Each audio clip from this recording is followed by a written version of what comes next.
मैंने एक बहुत ही समझदार व्यक्ति से सलाह मशवरा किया है और उसके बाद में ये फैसला लिया है। जब तुमने वहिनी को नहीं बताया तो और किससे सलाह ली तुमने? एक एक्सपर्ट से।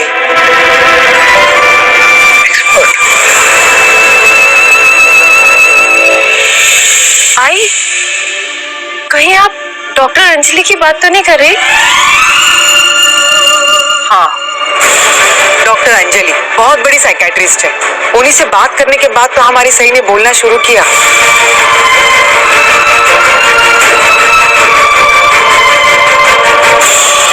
अरे हम सब का तो ठीक है, लेकिन जिनके लिए ये फैसला लिया है तुमने, उनसे पूछा है कि नहीं तुमने? क्या उन्हें कोई ऐतराज तो नहीं है? उनसे भी तो एक बार पूछ लो।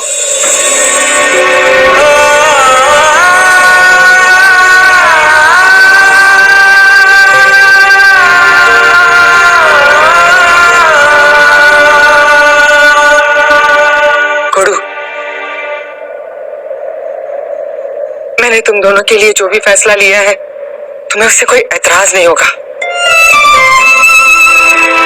देखो, मैंने ये जो भी फैसला लिया है वो इसलिए नहीं कि मेरे दिल में तुम्हारे लिए कोई कड़वाहट है। मैं तुमसे गुस्सा हूँ, तुम गलत हो, ऐसा कुछ भी नहीं। और मुझे सही से भी कोई शिकायत नहीं। मैं तुम दोनों को उसी नजरिए से देखती हूँ जिस नजरिए से मैं तुम दोनों को देखती आई हूँ। मैं वो ये सब कुछ इसलिए कर रही हूँ क्योंकि तुम दोनों के बीच में जो भी हालात है वो ठीक हो जाए।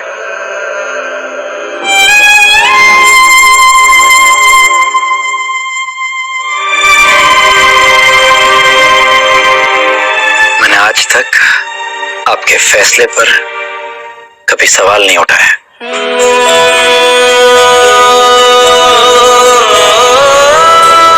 आई, आपने जो भी तय किया होगा वो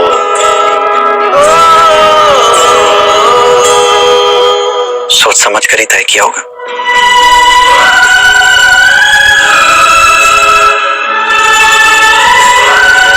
हाँ, मुझे भी आपके फैसले पर कोई सवाल नहीं है। और मैं इस घर में कहाँ रहूंगी ये भी मैं आप पे छोड़ती हूँ। सई और विराट की जोड़ी तो एक मिसाल कायम करेगी।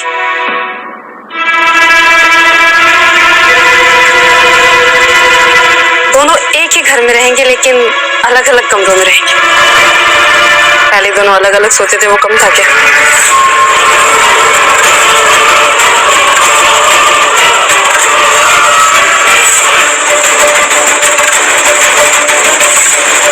अलग अलग सोते थे मतलब?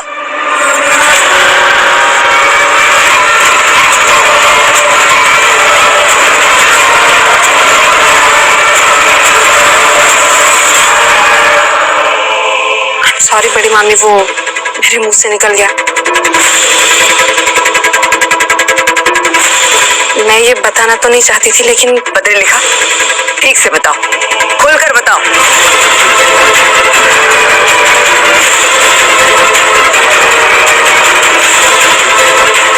बड़ी मामी, वो सई के घर छोड़कर जाने से पहले विराट और सई दोनों अलग अलग सोते थे।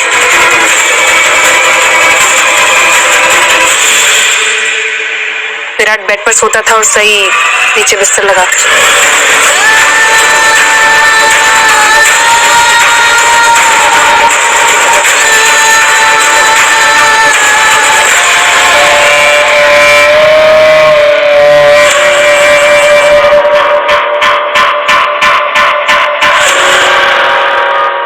बाकी दीदी, आप और सम्राट दादा तो एक ही कमरे में रहते हैं ना, तो बस आप उस बात पर ध्यान दीजिए, ना कि इस बात पर कि मैं और विराट सर एक ही बिस्तर पर सोते हैं या अलग अलग।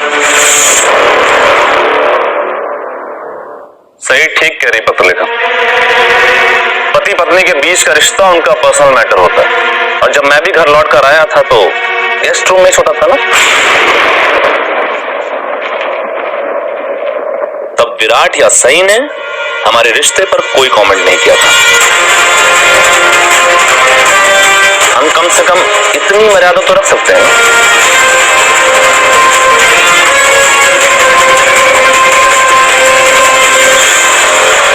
चलो बेटा, तुम्हें तुम्हारा कमरा दिखाती। थक गई हो ना? आराम की जरूरत है। चलो चला चला, अब ज्यादा वक्त नहीं बर्बाद करना चाहिए। विसर्जन का मुहूर्त होने वाला है। महाभोज के लिए पंडित भी आते ही होंगे। मेहमानों के भी आने का समय हो गया है। इन सबके आने से पहले भोजन तैयार हो जाना चाहिए, है ना? वो भी नहीं अगदी बरोबर है। वैसे भी घर की सारी बहुएं मिलकर खाना फूड व्यंजन बनाएंगी ना महाभोज के लिए। हाँ, सब मिलकर ही बनाएंगे। सही भी बनाएंगी ना?